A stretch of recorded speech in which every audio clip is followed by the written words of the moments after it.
अस्सलाम वालेकुम दोस्तों आपको पता होगा ओवैसी एक ऐसा नाम है जिसके नाम से विवाद होना लाजमी है।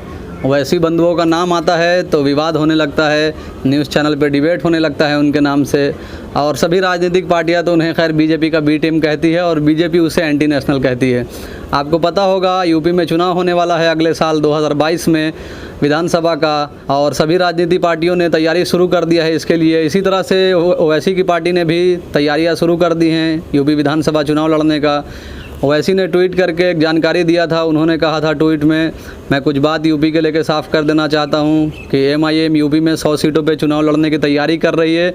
उन्होंने कैंडिडेटों का सिलेक्शन करना चालू कर दिया है और साथ साथ आवेदन पत्र भी जारी कर दिया है। और साथ में एक और ट्वीट उन्होंने किया था। उस ट्वीट में उन्होंने कहा कि हम ओम प्रकाश राजभर जी के संकल्प मोर्चा में शामिल हैं। साथ में एक और ट्वीट किया, उसमें उन्होंने कहा कि एमआईएम का यूपी चुनाव के लिए किसी अन्य पार्टी से गठबंधन की बात नहीं चल रही है। और ओवैसी जी के उस ट्वीट के बाद ओम प्रकाश राजभर जी का भी एक ट्वीट आया है। वो ट्वीट भी आपको मैं पढ़ के सुना देना चाहता हूं ताकि आपको बात समझ में आ जाए।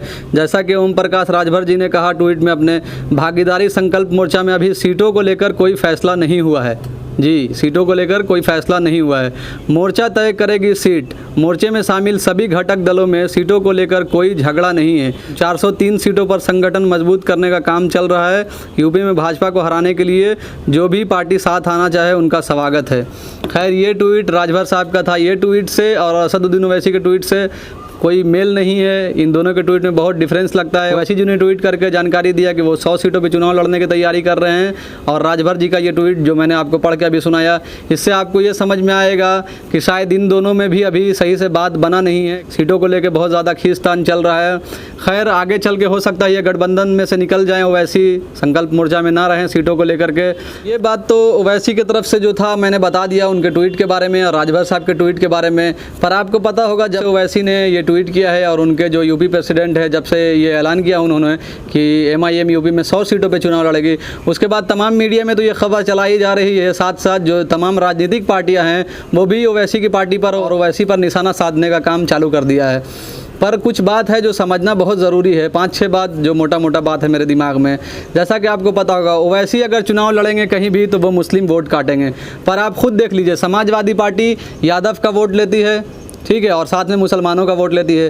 पर समाजवादी पार्टी से अखिलेश यादव के चाचा जो हैं, अब वो भी अपनी पार्टी बना करके यादव का वोट लेंगे तो वो वोट नहीं काट रहे हैं, ठीक है। वैसे ही बीएसपी का मायावती बहुजन समाज का वोट लेती हैं, पर अब चंद्रशेखर आज़ाद ने पार्टी बना लिया है और कई लोगों ने अपनी पार्टी बनाई है, तो वो लोग जो बहुजन का वोट काटेंगे उससे मायावती जी को कोई प्रॉब्लम नहीं है, पर ओवैसी के आने से मुस्लिम वोट कटेगा उससे प्रॉब्लम है, ठीक है। इसी तरह से कांग्रेस जो अपर कास्ट का वोट लेना चाहती है, कांग्रेस को आम आदमी पार्टी के चुनाव लड़ने से कोई प्रॉब्लम नहीं है। बिहार से नीतीश कुमार चले जाएंगे, यूपी में 200 सीट पे चुनाव लड़ने का दावा किया है, उनके लड़ने से कांग्रेस को कोई प्रॉब्लम नहीं है। पर ओवैसी के चुनाव लड़ने से कांग्रेस को बहुत ज़्यादा प्रॉब्लम है।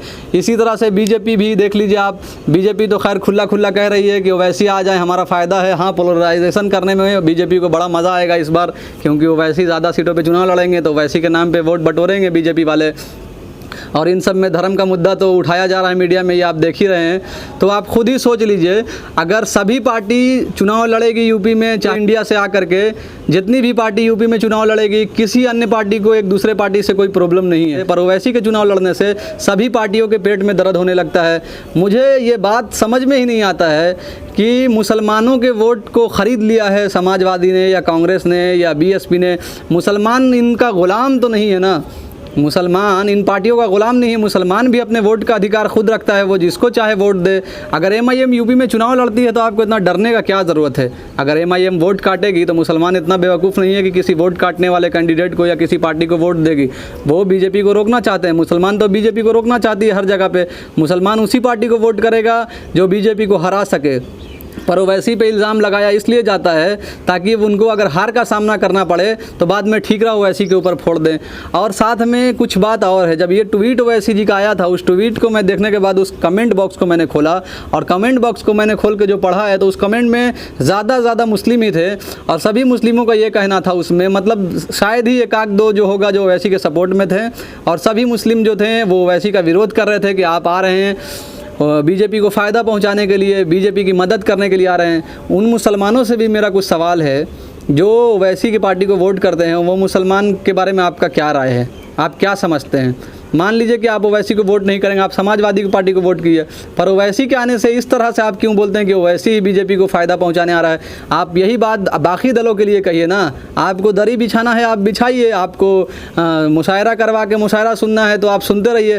पर कई ऐसे मुसलमान भी हैं जिनको ओवैसी की पार्टी की ज़रूरत है, वो चाहते हैं कि ओवैसी की पार्टी आगे चुनाव लड़े ताकि उनके एरिया में भी डेवलपमेंट का काम हो, उनको भी सरकारी नौकरी में नौकरी मिले, उनके भी कोई मुद्दे को उठाए विधानसभा में, उनकी भी कोई बात रखे।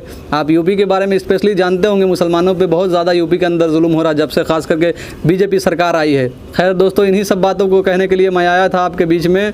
वैसे ही लड़े या ना लड़े इससे मुझे कोई प्रॉब्लम नहीं है, पर जो आदमी का मेंटलिटी है उससे मुझे तकलीफ़ होता है। एक पार्टी और एक आदमी का ये लोग इतना ज़्यादा विरोध करते हैं, बाकी तमाम पार्टियाँ लड़े उनका भी विरोध करना चाहिए। अगर वाकई में बीजेपी को रोकना है फिर तमाम पार्टियों को भी चुनाव लड़ने से मना कर देना चाहिए। और नहीं तो अगर आपको वाकई में ओवैसी के आने से डर है कि ओवैसी वोट काटेंगे, तो समाजवादी पार्टी के मुखिया से मैं ये कह देना चाहता हूँ कि आप ओवैसी को ओपनली 10 सीट 15 सीट आप ऑफ़र कर दीजिए कि चलिए आप मेरे साथ गठबंधन में आ जाइए, हम आपको 10-15 सीट पर चुनाव लड़ने के लिए देते हैं। तो चलिए बात ख़त्म हो जाएगा। अगर वो आपका ऑफ़र एक्सेप्ट नहीं करते हैं तो फिर आपके पास कहने के लिए होगा। ओवैसी ने तो सभी पार्टियों से कहा है कि हम गठबंधन में शामिल होना चाहते हैं, आप अगर मुझे लेना चाहें तो ले लें।